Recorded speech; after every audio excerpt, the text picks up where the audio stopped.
Students, आज हम पढ़ेंगे heating effect of current. Students, जो करंट है वो हीट प्रोड्यूस करता है। वैसे करंट के दो इफेक्ट और भी हैं, chemical effect of current and magnetic effect of current. कि जो करंट है वो केमिकल रिएक्शंस को भी प्रोसीड करता है और जो करंट है वो मैग्नेटिक फील्ड भी प्रोड्यूस करता है।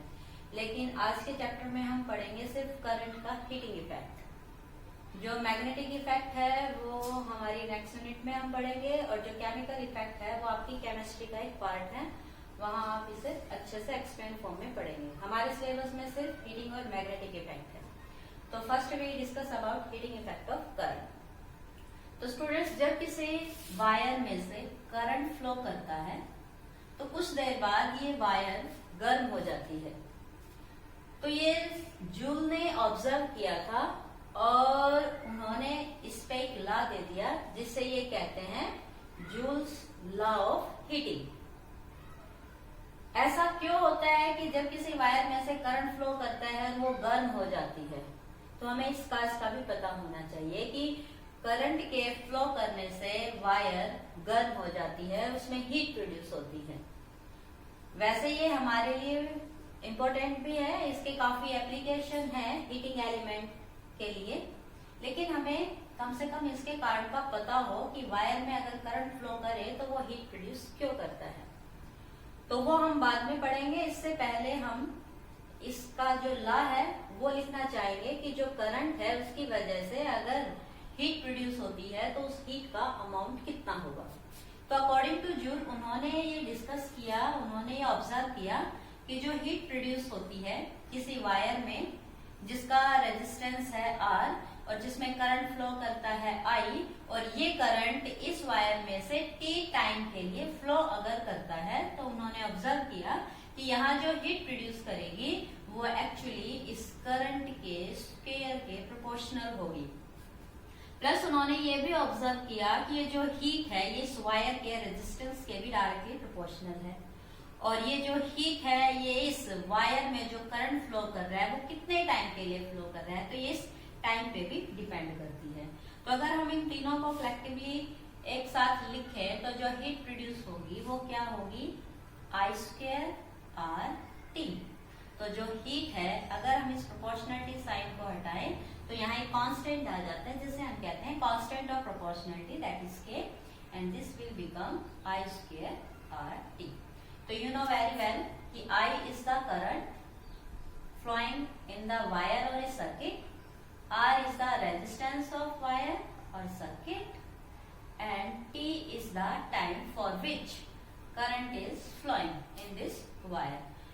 तो जब हम SI स्टैंडर्ड की बात करते हैं तो जो हीट प्रोड्यूस होगी वो होगी आपके पास I² RT इन जूल।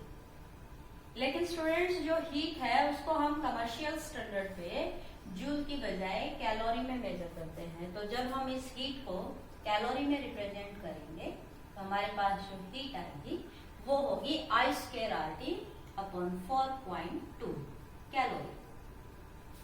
क्योंकि हमें पता है कि जो कैलोरी है वो जूल से बड़ा है और 1 कैलोरी एक्चुअली 4.186 जूल के इक्वल होता है, और हम इसे जब राउंड फिगर में लिखते हैं तो आप इसे 4.2 जूल लिख सकते हैं।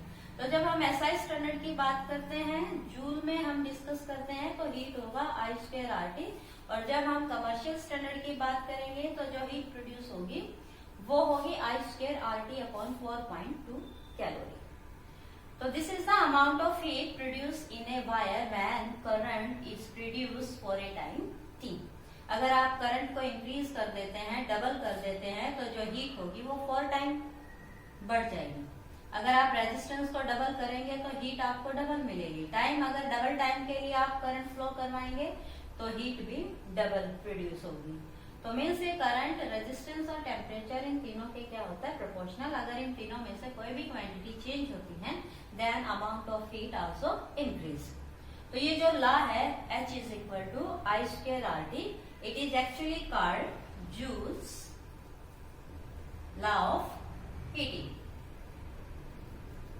तो इसे हम जूल्स लॉ ऑफ हीटिंग भी कहते हैं क्योंकि ये जूल ने डिस्कस किया था, तो उन्हीं के सम्मान में ये जो हमारा लॉ है इसे क्या बोल देते हैं, जूल्स लॉ ऑफ हीटिंग। अब हीट प्रोड्यूस क्यों होती है इसका हमें कारण पता होना चाहिए। तो हम डिस्कस करेंगे अब काज ऑफ हीट। तो स्टूडेंट्स, जब किसी वायर में करंट फ्लो करता है तो it means charge in motion, कि करंट की जो वजह है वो क्या है, flow of charge in a conductor. और ये जो चार्ज फ्लो करता है किसी कंडक्टर में, ये हम पढ़ चुके हैं कि जब हम किसी वायर, कंडक्टर या सर्किट के अक्रॉस पोटेंशियल डिफरेंस अप्लाई करते हैं, तो जब भी किसी रेजिस्टेंस, ये जो वायर है मैं इसका रेजिस्टेंस R रख लेती हूँ, और जब इसके साथ हम कोई सेल या बैटरी लगाते हैं और जब ये करंट फ्लो करेगा तो ये गर्म क्यों हो जाता है। स्टूडेंट्स, ये जो हमारी सेल है ये हमारे सर्किट पे, हमारे इस कंडक्टर पे क्या लगाती है, फोर्स, जिसे हम क्या कहते हैं, इलेक्ट्रोमोटिव फोर्स। क्योंकि जो हमारे पास कंडक्टर्स होते हैं इनके अंदर फ्री इलेक्ट्रॉन्स होते हैं जो कि रैंडमली अपनी थर्मल वेलोसिटी के साथ इधर उधर रैंडम मोशन में मूव करते रहते हैं। लेकिन जैसे ही कोई सेल या बैटरी इसके एंड्स पे हम लगा देते हैं तो ये इसके ऊपर एक फोर्स लगा देती है, जिसकी वजह से ये सारे के सारे इलेक्ट्रॉन चार्जेज एक डेफिनेट डायरेक्शन में अपने आप को शिफ्ट कर लेते हैं, सेट कर लेते हैं। क्या होता है कि जब इलेक्ट्रॉन्स पे फोर्स लगता है, चार्जेस पे फोर्स लगता है, और वो जब अपने पाथ पे चल रहे होते हैं तो वो एक दूसरे से कोलाइड भी कर जाते हैं, उनके बीच में कोलिजन होता है। And you know well, when there is a collision between two bodies, two particle, two objects, तो सम हीट इज प्रोड्यूस। तो ये जो हमने यहाँ सेल अप्लाई किया है, जो फोर्स इसने इस कंडक्टर, इस रजिस्टर पे लगाया है, उसकी वजह से यहाँ पार्टिकल्स के बीच में कोलिजन स्टार्ट हो जाता है, जिसकी वजह से क्या प्रोड्यूस होती है, हीट। और यही जो हीट है ये इस रजिस्टर के अक्रॉस, इस वायर के अक्रॉस, इस कंडक्टर के अक्रॉस अपीयर होती है। और ये सिर्फ कब होगी, when there is a current, and current कब होगा, when there is a EMF on this resistor. तो जो cause of heating effect of current है उसकी वजह क्या है कि cell apply force on the electrons just to accelerate them in a particular direction. So during this motion some collision take place and these collision produce heat and that appear heat when current flow through a conductor or a resistor. और जो heat का amount होगा वो हम बता चुके हैं कि it is actually I square RT. Okay? अब स्टूडेंट्स, जो हीटिंग इफेक्ट है इसके फायदे क्या हैं। तो जो हमारे हीटिंग एलिमेंट्स हैं, और ये हम सब जानते हैं कि हमारे घरों में जो इलेक्ट्रिक हीटर है, गीजर है, आयरन है, रॉड है, जो टोस्टर है, जो आपके पास जितने भी हीट प्रोड्यूसिंग एलिमेंट है सर्दी के दिनों में हम खूब यूज करते हैं उन्हें, हीटर, गीजर, रॉड, आयरन जो भी हैं, वो सब हीटिंग इफेक्ट ऑफ करंट पे ही काम करते हैं। लेकिन जो हीट उनमें प्रोड्यूस होती है वो काफी ज्यादा होती है। तो वो जो हीट प्रोड्यूस होती है उसके लिए एक स्पेशल एलिमेंट की जरूरत होती है जिसमें ज्यादा से ज्यादा हीट प्रोड्यूस हो सके। तो हम अभी यहाँ पढ़ चुके हैं कि जो हीट प्रोड्यूस होगी वो किस पे डिपेंड करती है, करंट पे, रेजिस्टेंस पे और टाइम पे। तो यहाँ इंपॉर्टेंट फैक्टर है हमारे पास रेजिस्टेंस, कि जो हम मटेरियल यूज करते हैं उन हीटिंग एलिमेंट्स में उनका रेजिस्टेंस क्या होना चाहिए, ज्यादा। और रेजिस्टेंस क्या होता है, रॉ L/A। तो यहाँ स्पेशल बात है material of that heating element. तो जो हीटिंग एलिमेंट होते हैं उनकी जो रेजिस्टिविटी है वो अगर लार्ज होगी तो रेजिस्टेंस भी क्या होगा, लार्ज। तो हीट प्रोड्यूस होगी लार्ज इन अमाउंट। तो वो एलिमेंट एक्चुअली कौन से हैं जिनकी रेजिस्टिविटी ज्यादा होती है, जिनसे ज्यादा से ज्यादा हीट प्रोड्यूस हो सकती है। तो वो कुछ स्पेशल एलिमेंट्स है और वो एलिमेंट्स एक्चुअली हैं एलॉयज। हम एलॉयज को जानते हैं, पढ़ चुके हैं कि alloys are the mixture of two और मोर मेटल्स। तो जब मेटल्स के एलॉय तैयार किए जाते हैं तो उनमें हमारे जो हीटिंग एलिमेंट्स हैं उनमें जो स्पेशल हैं वो है हमारे पास नाइक्रोम, मैग्नीन, टंगस्टन। तो ये जो हमारे पास एलिमेंट हैं इनमें हीटिंग के लिए जो सबसे अच्छा एलॉय है वो कौन सा है, नाइक्रोम। तो जो नाइक्रोम एलिमेंट है इसकी प्रॉपर्टी होती है कि एक तो इसकी रेजिस्टिविटी टेम्परेचर के साथ वेरी नहीं करती। दूसरा, जब हम एलॉय तैयार करते हैं तो उनका ऑक्सीडेशन नहीं होता, मीन्स वो लॉन्ग टाइम के लिए इन्वायरमेंटल कंडीशंस को अफोर्ड कर सकते हैं, उनका इजिली ऑक्सीडेशन नहीं होता है। प्योर मेटल की बजाय उनकी जो प्रॉपर्टी है वो काफी इन्हांस होती है, काफी बेटर होती है। और क्या कि जो एलॉय है, स्पेशली जो नाइक्रोम है, जिनकी रेजिस्टिविटी ज्यादा होती है, प्लस वो रेजिस्टिविटी टेम्परेचर और सराउंडिंग के साथ, टाइम के साथ वेरी नहीं करती हैं। तो सबसे खास बात तो हमारे इस चैप्टर में, हमारे इस टॉपिक में जो काम आएगी वो क्या आएगी, इस एलिमेंट की रेजिस्टिविटी। तो जितने भी हीटिंग एलिमेंट्स हैं वहां हम नाइक्रोम एलिमेंट का यूज करते हैं, जो कि एक एलॉय रहता है निकल क्रोमियम का। तो ये जो निकल और क्रोमियम मेटल्स होती हैं, इनका जो एलॉय होता है उसकी रेजिस्टिविटी काफी ज्यादा होती है, और जिसकी रेजिस्टिविटी ज्यादा होती है उसका रेजिस्टेंस भी ज्यादा होता है। So for a given current and time more heat can be produce rather than a pure metal. तो अब कहने की बात यह है कि जो हमारा सिलेबस है, एग्जामिनेशन पॉइंट ऑफ व्यू और कंपटीशन एग्जाम्स में जो क्वेश्चन आते हैं वो एक्चुअली इन डे बेस कैसे आते हैं।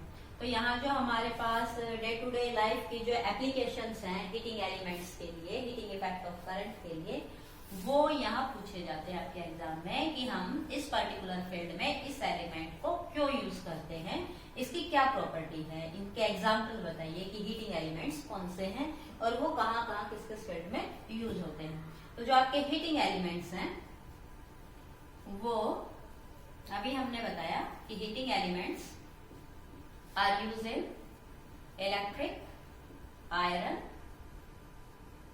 हीटर,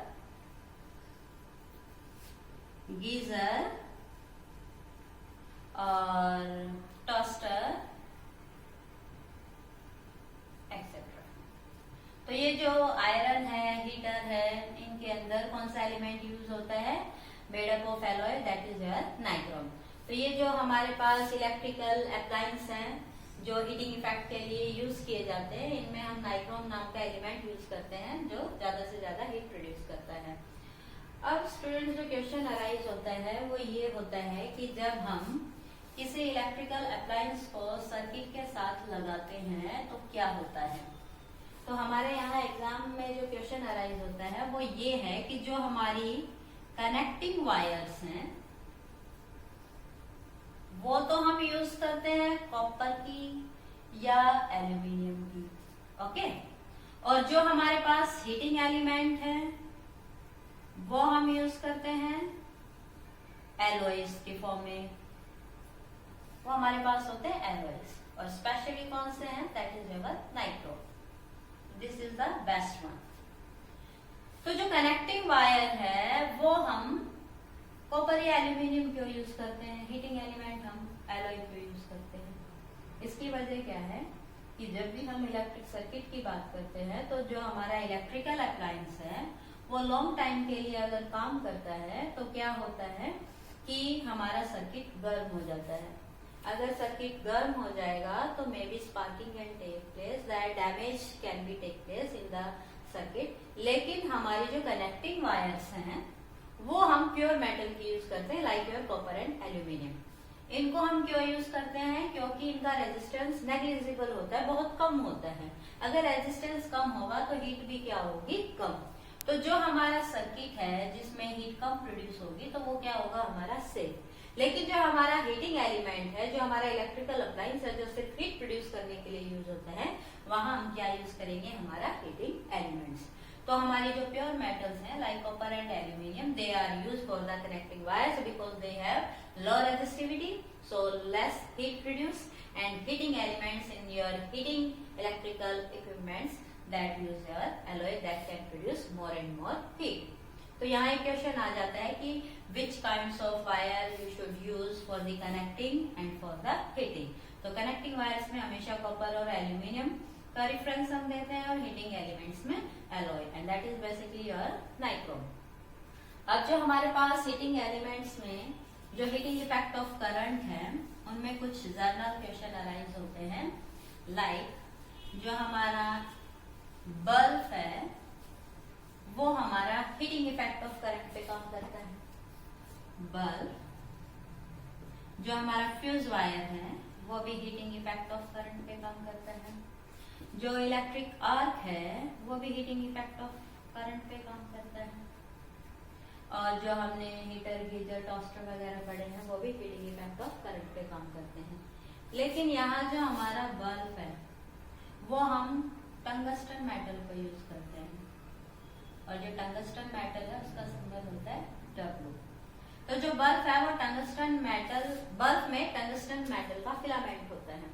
अब जो मेटल है उसका तो रेजिस्टेंस कम होता है, लेकिन हम इस मेटल को क्यों यूज कर रहे हैं, इसका रेजिस्टेंस कम है।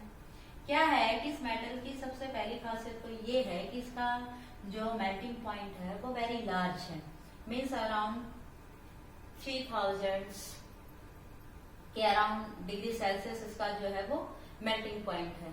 तो ये इजीली मेल्ट नहीं होता है, मीन्स ये हाई टेम्परेचर पे स्टैंड कर सकता है। तो जब हम किसी बल्ब का स्विच ऑन करते हैं तो पहले जो मेटल का जो वो एलिमेंट है वो क्या होता है, गर्म होता है। जैसे जैसे वो गर्म होगा more and more heat produce होगी and then it produce the light. तो जो हमारा बल्ब है वो कोई एलॉय एलिमेंट यूज नहीं करता, वो टंगस्टन मेटल यूज करता है। और वो मेटल क्यों यूज की जाती है, because it's melting point is very very high, it can stand over a large temperature. और जो बल्ब है वो जो हीट प्रोड्यूस करता है वहां जो टेम्परेचर अराइज होता है वो होता है अराउंड 2700 डिग्री सेल्सियस के अराउंड, लेकिन इसका मेल्टिंग पॉइंट उससे भी बहुत ज्यादा होता है। जो फ्यूज वायर है उस फ्यूज वायर में हम यूज करते हैं लेड एंड टिन। ये दो मेटल हैं, लेड और टिन, इनका एलॉय तैयार किया जाता है। जो लेड है वो होती है 63% और जो टिन है वो होती है 37%। ये जो एलॉय बनता है ये ब्राउन कलर में तो दिखाई देता है, कई लोग इसे सोच लेते हैं कि कॉपर वायर है, एक्चुअली कॉपर नहीं, ये क्या है, लेड और टिन का एलॉय है। इस एलॉय की प्रॉपर्टी ये होती है कि इसकी रेजिस्टिविटी इज वेरी हाई, क्योंकि एलॉय की रेजिस्टिविटी लार्ज होती है प्योर मेटल के कंपैरिजन में, प्लस इसका जो मेल्टिंग पॉइंट है वो लो होता है। इसकी खास प्रॉपर्टी जो है, जो इसे फ्यूज वायर के फॉर्म में यूज करते हैं हम, that is no melting point. और इनका रेट होता है फिक्स, कि एक पर्टिकुलर करंट तक ही स्टे कर सकते हैं। अगर सर्किट में करंट उस पर्टिकुलर रेट से राइज करता है, हाई होता है, तो लो मेल्टिंग पॉइंट की वजह से ये मेल्ट हो जाता है, ताकि शॉर्ट सर्किट से हमारा सर्किट डैमेज होने से बच जाए। तो क्वेश्चन ये पूछा जाता है कि फ्यूज वायर किसका बना होता है, तो it is lead and tin. होता क्या है वो हम सब जानते हैं कि फ्यूज वायर एक सेफ्टी डिवाइस की तरह हम यूज करते हैं, ताकि अगर हाई करंट आ जाए, हाई वोल्टेज अगर सर्किट में आ जाए तो ये फटाक से मेल्ट हो जाए और हमारे जो फर्दर सर्किट है उन्हें क्या रखे, सेफ। इसके बाद है इलेक्ट्रिक आर्क। तो इलेक्ट्रिक आर्क में क्या होता है कि हाई पोटेंशियल फील्ड हम अप्लाई करते हैं दो इलेक्ट्रोड्स के बीच में, इनके बीच में थोड़ा सा गैप रखा जाता है। तो जब हम दो इलेक्ट्रोड्स के बीच में स्ट्रॉन्ग इलेक्ट्रिक फील्ड अप्लाई करते हैं तो क्या हो जाता है कि यहाँ लार्ज फील्ड की वजह से, हाई फील्ड की वजह से जो पार्टिकल्स हैं दे गेट स्पार्क। और ये जो इलेक्ट्रिक स्पार्क होती है इसका यूज होता है हमारे इंडस्ट्रियल स्टैंड पे। तो जो इलेक्ट्रिक आर्क है वो भी किस पे काम करती है, हीटिंग इफेक्ट ऑफ करंट पे। अब स्टूडेंट्स बात आती है कि जो हीटिंग इफेक्ट ऑफ करंट है, जो इतनी सारी हीट प्रोड्यूस होती है, तो actually it is the amount of energy. तो जब भी किसी सर्किट में करंट फ्लो करता है कितने टाइम के लिए, तो वो सिस्टम क्या कर रहा होता है, एक्चुअली वर्क। और ये जो वर्क किया है हमारी सेल ने किसी करंट के फ्लो के लिए through this circuit, actually this is called electric work and this is known as electrical energy. तो हमारे सिलेबस में एक टर्म आती है इलेक्ट्रिकल एनर्जी।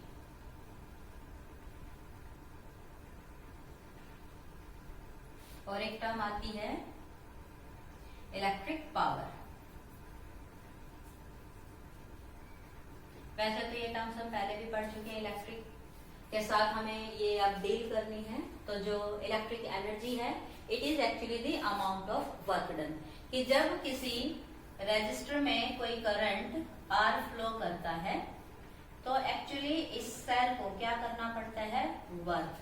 क्योंकि सेल इस पे क्या लगाएगी, फोर्स, तो पार्टिकल्स क्या होंगे, एक्सेलरेट, और जब एक्सेलरेट होते हैं तो they through some distance, so the amount of work done, if there is a force and particle gets shift, means some work has done to वो अक्रॉस दिस रजिस्टर, तो जो अमाउंट ऑफ वर्क डन इस cell ने किया है वो actually क्या है, electrical energy consume by this circuit, electrical energy produce in this circuit.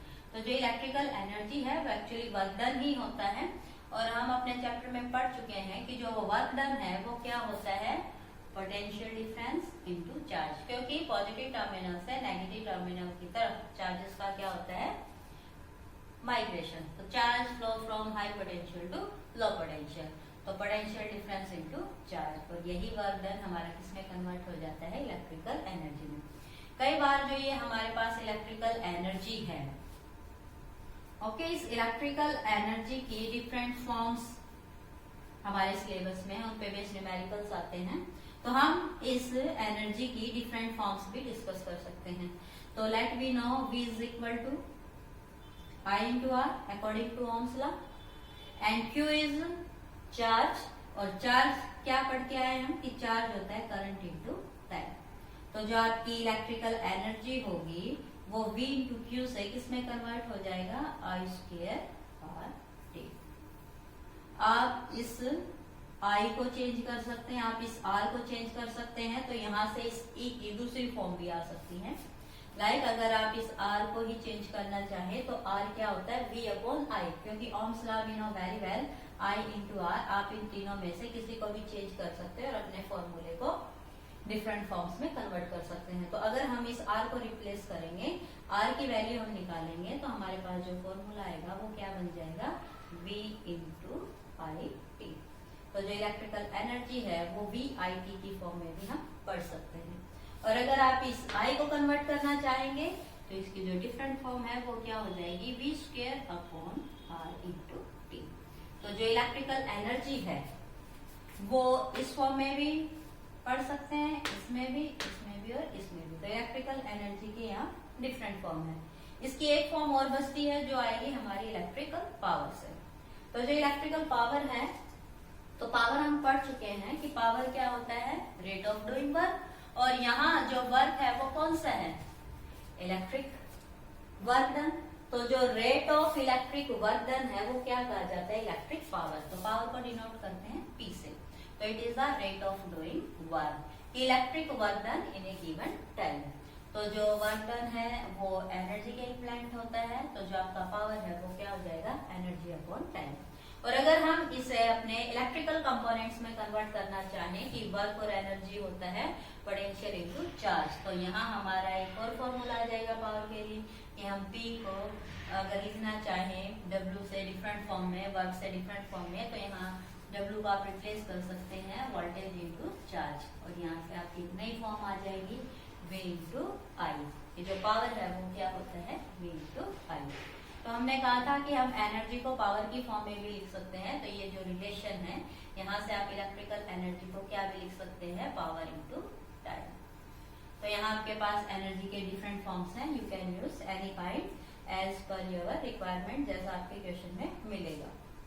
तो जो आपकी पावर है उस पावर के भी एनर्जी की तरह डिफरेंट फॉर्म्स हो सकते हैं कि पावर को हम वर्क डन अपॉन टाइम कह सकते हैं, एनर्जी कंजप्शन अपॉन टाइम कह सकते हैं, या वोल्टेज इनटू करंट कह सकते हैं, या V स्क्वायर अपॉन R कह सकते हैं, या I स्क्वायर R कह सकते हैं। तो हमारे पास इसके भी कई सारी फॉर्म्स हैं।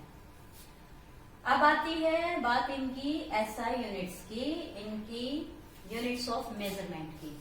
तो जो इलेक्ट्रिकल हीट है वह एक्चुअली इलेक्ट्रिक एनर्जी है।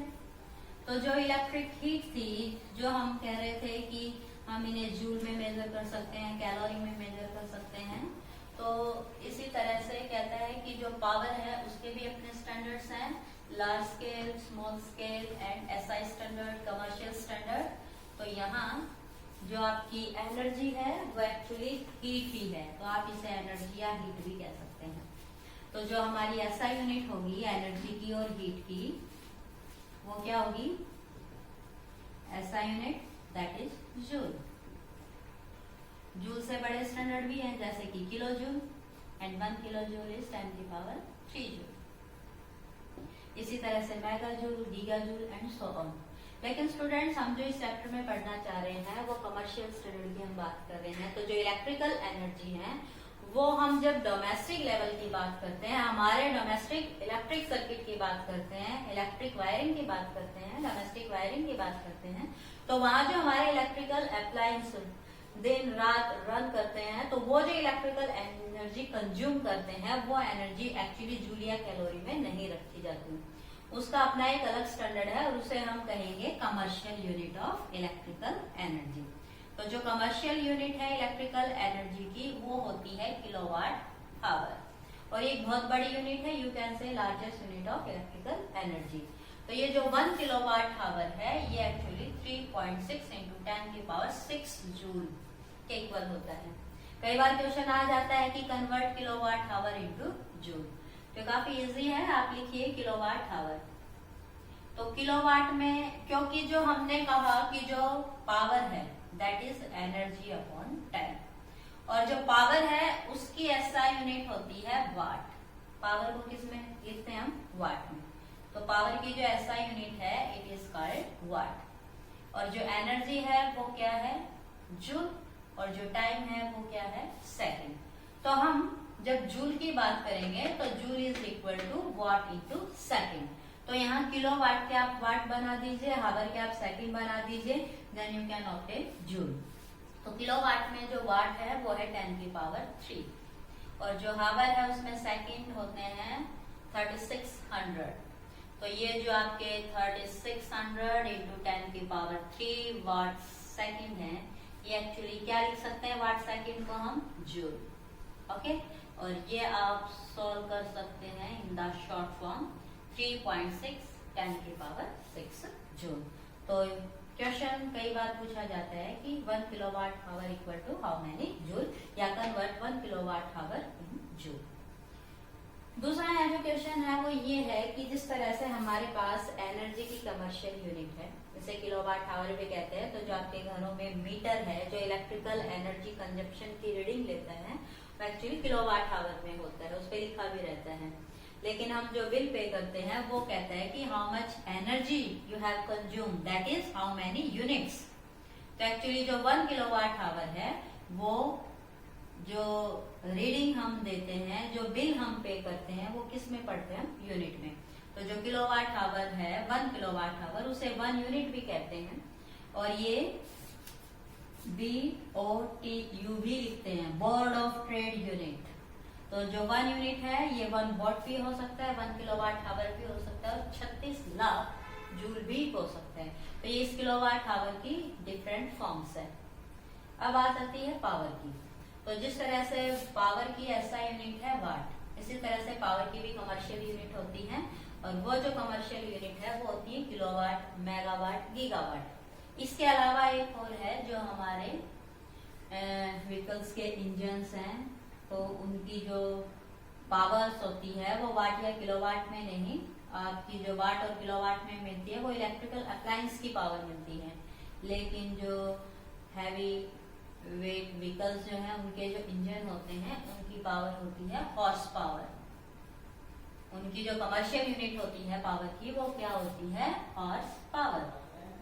और जो हॉर्स पावर है उसको हम शॉर्ट फॉर्म में लिखते हैं HP, और जो 1 हॉर्स पावर है वो होता है 740 watt, mean 746 watt is our 1 horse power. तो जो पावर की कमर्शियल यूनिट है वो क्या होती है? Horse power, and 1 horsepower is 746 watt. So these are the different questions may be asked regarding this heating effect of